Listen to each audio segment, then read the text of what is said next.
Today's subject is about the truth that will set you free. Now, once you are born, we are by law forced to receive a birth certificate, and it is then your name gets tied to the system set up by the government. A government aiming at making you a slave to the system and lead you astray from your true self. The insomniacs of this world have all in common that the world holds a giant grasp over their minds. They can't relax mentally. Their mind is racing about a million things concerning this physical reality and what it all means, and what their place is inside of it, etc. It is all traced back to the act of soul extraction, and it is my duty to help humanity restore their divine nature, which is the oneness of the spirit of life itself. Now, for the sake of developing some degree of understanding about the real truth of life, we have to split our own awareness in half. One part of us is familiar with society and the rules of this world, but there's another side to our personality that is being completely ignored and also not being taught in our school system. They don't talk about it on the news, and they will try and keep you hypnotized by what they are dictating to you and hope you never start to think for yourself because you'd become a nuisance to the system. This is a very disturbing aspect. The government set up the school system and controls what should and shouldn't be taught to a child, and because of that, children grow up into adults ignorant of their true identity. When I put it like this, I don't mean it as an attack on you personally. It is my intention to make you think and question this world that you're living in, because the truth isn't always in the appearances of things. And that is where they pull your attention, to watch the appearances of life so you will never even remotely look within your own mind. Now, most people will agree on the idea that we have a soul, whatever that really means. Science is trying to prove that we either have a soul or not, that there is an afterlife or not. So far, we have yet to find a real scientific answer. This can bring a real risk for some. If they don't see scientific proof of these concepts, they automatically assume it is not true and dismiss all spiritual claims altogether. If there is such a thing as a soul, it is indeed hard to pinpoint its exact location, other than the peculiar feeling or awareness of every human being that has it at one moment or not in their lives, where they feel as if they are occupying this body. Now, religion talks about God, but here too we walk a risk. We might believe in a God outside of ourselves, which makes no real sense either. And we hope to meet him with our physical bodies, but we already have proved this is not how it works, or how it will ever work. For if that is the real way to this God of the universe, then everybody who passed away would take their physical bodies with them, and the whole concept of death would be different to what we are used to altogether. You see, people pray to a God outside of themselves, hoping for a savior to come from the outside world to set them free. Well, this can all be tied back to our birth certificate and the system we find ourselves in currently, because our minds have been trained to focus purely on the physical side of life and let the spiritual realms alone, or dismiss their existence altogether. Yet throughout history, we were warned that the cause of all physical phenomena comes from the invisible realms of the universe. This is something we cannot deny, how much we try to do so. Again, we have to keep it clearly in mind that if we were to go back far enough in history, we would find no real answer as to why this physical reality came into being, other than it came into being from something invisible. But that is such a strange concept for our mortal minds, so we rather focus on evolution and dismiss this one mysterious fact of the universe. A fact of your own being as well, for that matter, because you can't really remember being born, can you? Others like your parents can remember it, but can you remember it? It is only what we are aware of inside our own consciousness that influences our so-called reality. Think about that. If you can't remember being born, that must indicate your own consciousness itself wasn't developed from the moment you were born, but was something that came into being a little later on. And it's this consciousness, this awareness that ultimately matters most, for it is the very power we use to uncover the great mysteries of life in both physical and spiritual realms. So today we will again have a look at the invisible side of life, in the hope that it will give you a better angle to use when approaching your problems in life. Can you pinpoint your own consciousness? You might point at your brain, but it's not really there. Your brain is part of your body, but your consciousness itself is that power that moves between worlds when we are awake and when the body goes to sleep.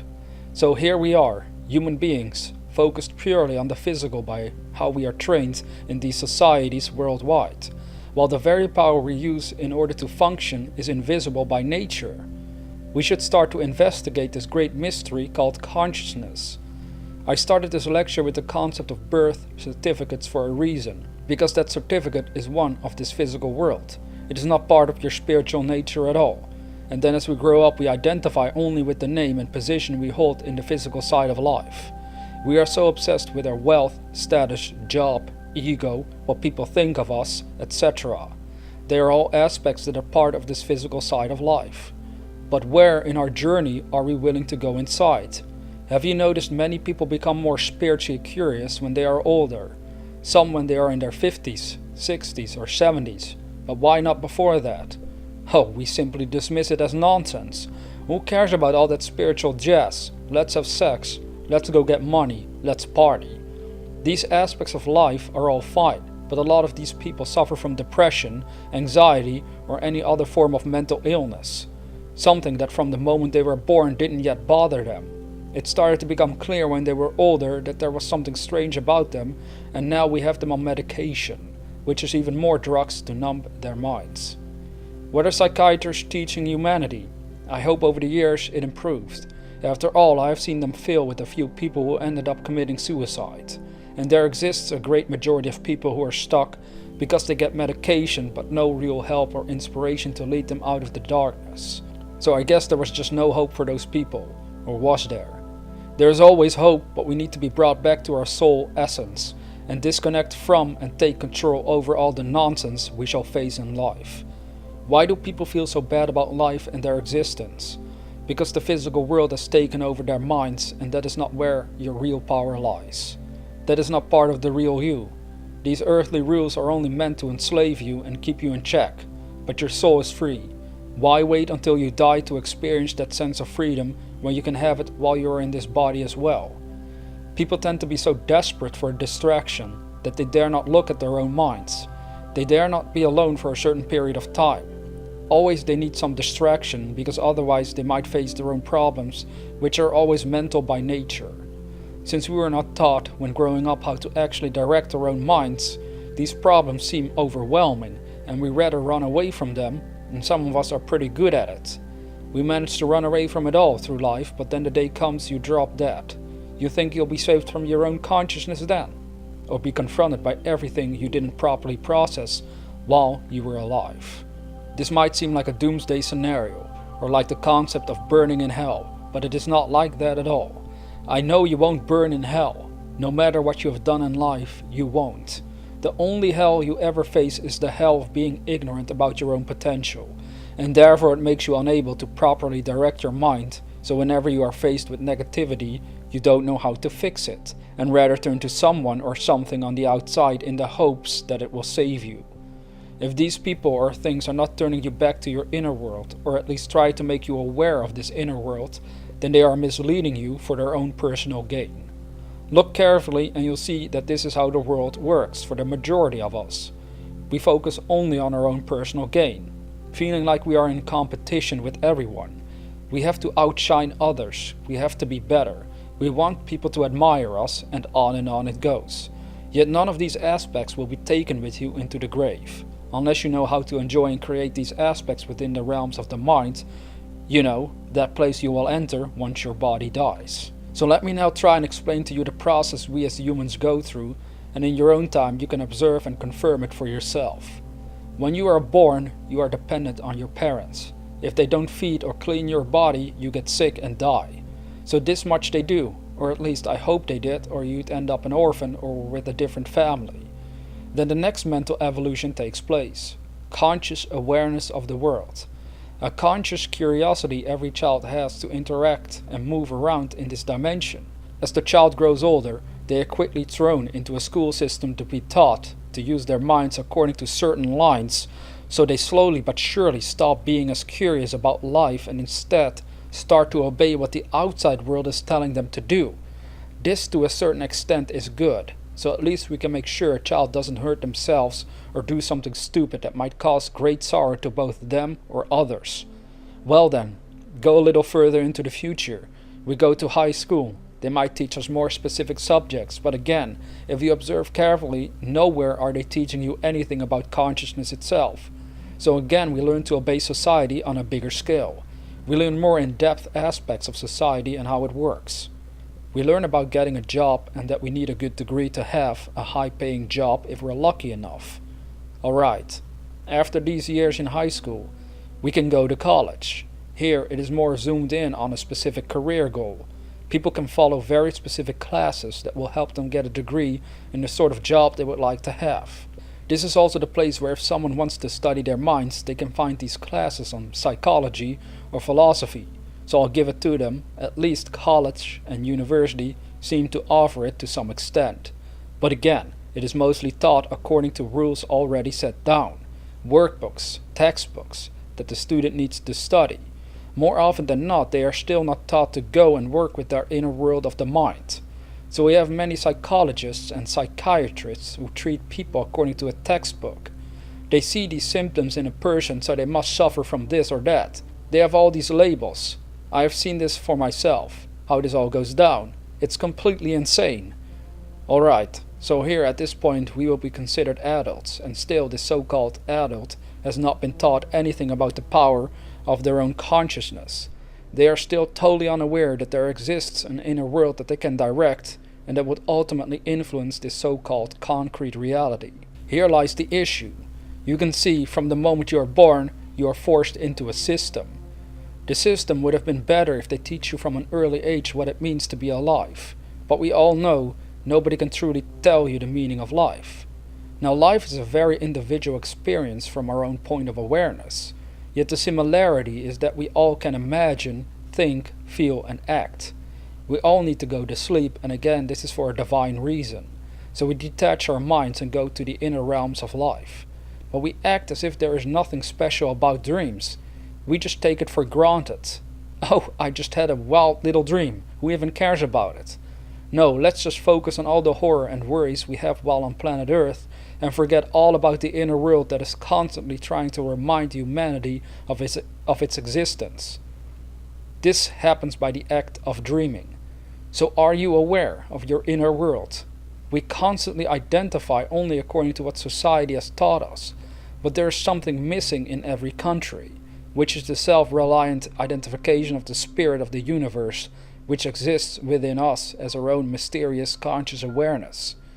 Now let me tell you what it means to be alive, even though most of humanity claims there is no real answer to it. You are alive because before you entered your body, you desired to learn more about your own awareness.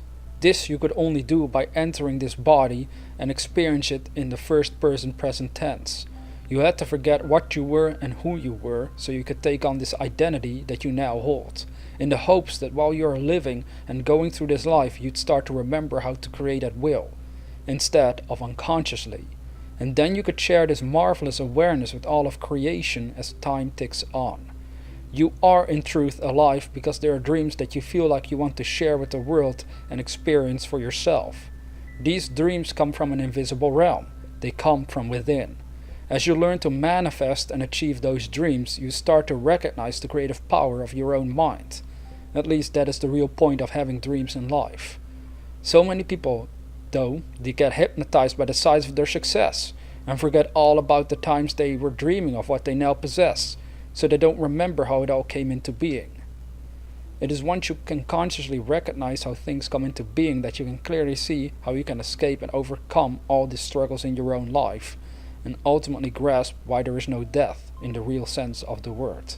Your body decays and dies, but you realize you were already using a power all along that was functioning independent of this body, and then a very great joy can start to crown your days. But not until you can actually experience this for yourself can you grasp it. That is why you are here, to reach that point where you can consciously identify with the creative power of the universe itself, and you realize all of your earthly worries were never as horrifying as they seemed. It was all a dream. You are dreaming things into being for all of eternity, but our mortal minds can't grasp the idea of eternity, since there is no eternity when it comes down to this body which decays and dies. So we have to become aware of the inner realms which exists throughout this universe. So what if you die before you discover this awareness? Well, you simply go on, just like when you go to sleep at night. You might not be aware you entered a different world than the one you just left behind after you died. There is no need to fear death. because only an idiot would fear to go to sleep and enter his dream world. So do not be afraid. Do not let sorrows of this world bind your soul. Free yourself and know the truth. As it was stated, know the truth and the truth shall set you free. Now this is part of the real truth of your own being. Can you believe it? It sounds incredible and almost too good to be true, but it is still the truth. One day we all will become aware of our own consciousness to such an extent and with such intensity that when we drop this body, we know we dropped it, and just like when going to sleep at night and entering a different dimension altogether, we know that we died in this world and simply entered a new dimension, but then we also know we can create whatever we want. We are no longer the ones hypnotized by stuff going on outside of ourselves, but we learn to direct and put everything into subjection of our own creative power.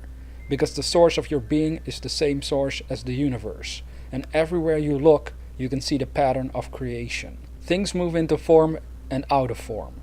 Your life moved into form and it will move out of form. But the consciousness itself remains untouched and beautifully intact. I promise you, everything will be alright. No matter how hard and how horrible this world may become at any point in time. One day all of your struggles will melt away and you'll finally realize the truth of your own being.